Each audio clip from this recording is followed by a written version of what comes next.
नमस्कार दोस्तों, मैं गोविंद प्रसाद केवट, जिला उपाध्यक्ष वीआईपी पार्टी कैमूर बिहार से। दोस्तों, आज हमें पूरे भारतवासियों के बारे में कुछ कहना है।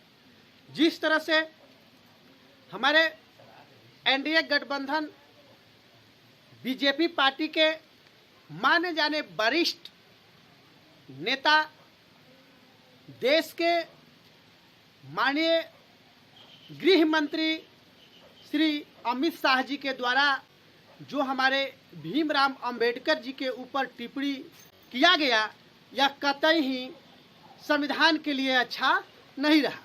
जिस तरह से आप लोगों ने देखा होगा कि बोलने के बाद हमारे देश के गृह मंत्री अमित शाह जी अपने आप को ये नहीं मान रहे हैं कि हम संविधान के खिलाफ बोले हैं या भीमराव अंबेडकर जी के खिलाफ बोले हैं।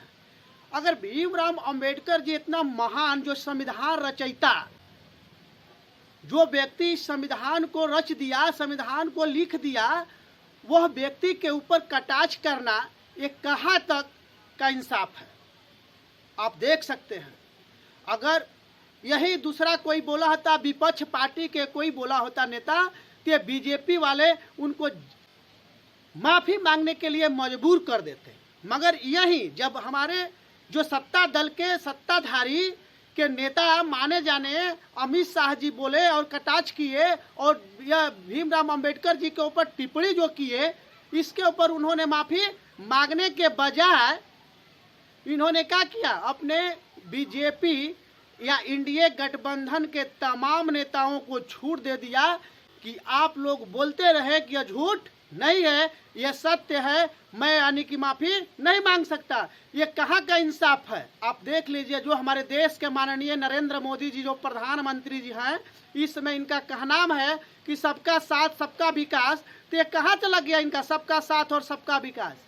आप देखिए, दलित, महादलित, निषाद, अति पिछड़ा वर्ग के, अत्यंत पिछड़ा वर्ग के लोग जो गरीबी रेखा से नीचे जीवन यापन करने वाले हैं, इन लोगों के ऊपर इतना बड़ी टिप्पणी कर देना, आरक्षण वापस ले लो, आरक्षण रद्द कर दिया जाए, आरक्षण समाप्त कर दिया जाए, ये किनके द्वारा बोला जा रहा है? सिर्फ बीजेपी नेताओं के द्वारा, जो कि अमीरपति लोग हैं, उन लोगों के द्वारा बोला जा रहा है। क्यों जानते हैं दोस्तों?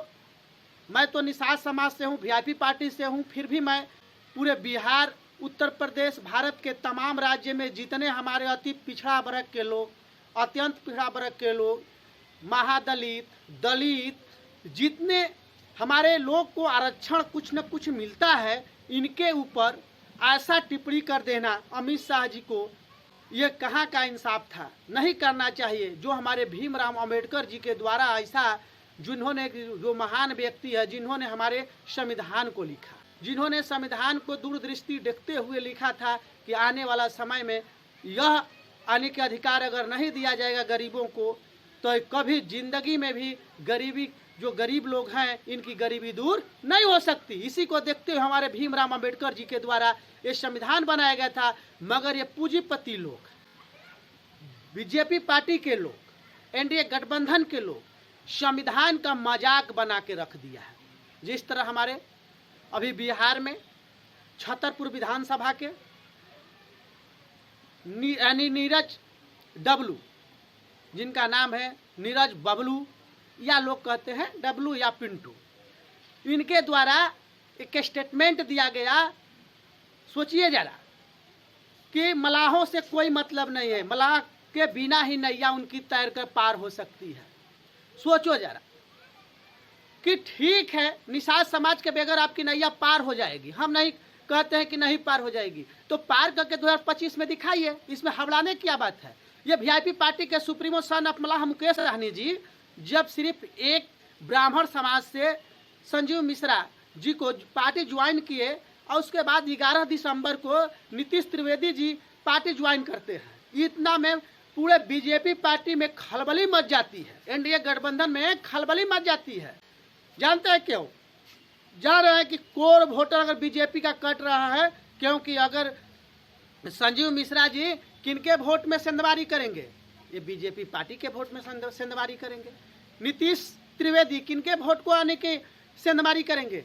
तो यह बीजेपी पार्टी के वोट में यानी कोर वोट में सिंधमारी करेंगे। इसी को देखते हुए इतना बीजेपी पार्टी बौखला गई है कि उनको ये नहीं लग रहा है कि हम क्या कह रहे हैं, हम क्या बोल रहे हैं, क्या संविधान में क्या लिखा हुआ है, संविधान के दायरे से हम चल नहीं रहे हैं। ऐसा उन लोग को समझ में सिर्फ सत्ता बचाने को बार बार लोग इतिहास, रामायण, महाभारत की बात लोग करता है, जिनके ऊपर कहा गया है कि राम से कहते हैं कि राम उनके आराध्य थे, लोग उनका पूजा पाठ करते थे, लोग उनके पुरुषोत्तम राम भगवान जिनका यानी कि नाम पूरा देश ही नहीं पूरे विश्व में मशहूर है, जो भगवान के नाम से कभी जाने जाते थे श्री राम, उनसे मित्रता निषाद समाज का इतना गहरा था, फिर भी निषाद समाज के ऊपर इन लोगों ने विचार नहीं किया। उत्तर प्रदेश में आज स्टेटमेंट देख रहा था देश के माननीय प्रधानमंत्री नरेंद्र मोदी जी का, उन्होंने बार बार कह रहे थे कि बिना केवट का नैया पार नहीं हो सकता, बिना निषाद का नैया पार नहीं हो सकता। फिर भी उसी निषाद के साथ ये लोग अत्याचार कर रहे हैं। जिस तरह से, मैं ज़्यादा दूर नहीं जाना चाहता, एक घटना मैं बता देता, गोरखपुर, जिसे गोरखपुर कांड में सिंधरी निषाद जी को ठाकुरों के द्वारा गोली मार दिया गया, उनका हत्या कर दिया गया और उनके बीवी बच्चों को पीटा गया बुरी तरह से, और यहाँ तक नहीं, उनके घर में भी आग लगा दिया गया। मगर वहाँ योगी जी के गढ़ में उत्तर प्रदेश में प्रशासन, पुलिस प्रशासन के बल पर आज तक किसी असहाय जो कि सहायता करना चाह रहे हैं निषाद समाज के लोग, निषाद भाइयों को, यानी कि उनको सिधनी निषाद के घर के परिवार के लोगों को, ये लोग मिलने तक नहीं दे रहे हैं। क्यों? ऐसा क्यों? यही इसीलिए तो संविधान के ऊपर लोग टिप्पणी कर रहे हैं कि ऐसा नहीं होना चाहिए, वैसा नहीं, भीमराव अम्बेडकर ने गलती किया, ये किया, वो किया। कहाँ का न्याय है? देश के माननीय प्रधानमंत्री जी कहाँ आप देख रहे हैं? अरे सबका साथ सबका विकास का जो नारा दिए हैं उसको लेकर चलिए आप लोग।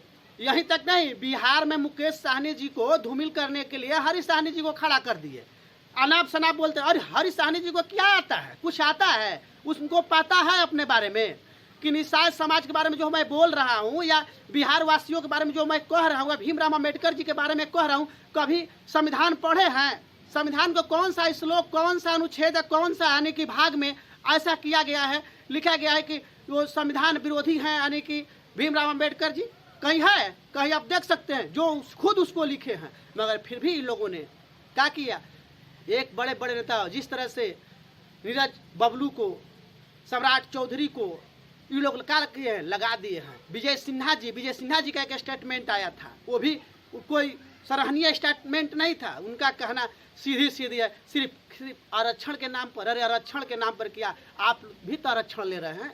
जो हमारे उत्तर प्रदेश, बिहार, झारखंड, भारत के तमाम राज्य में पूंजीपति लोग हैं, 8 लाख रुपया कमाने वाले साल में जो लोग हैं, वो नरेंद्र मोदी जी के नज़र में गरीब आ रहे हैं, उनको 10% का आरक्षण दे दिए।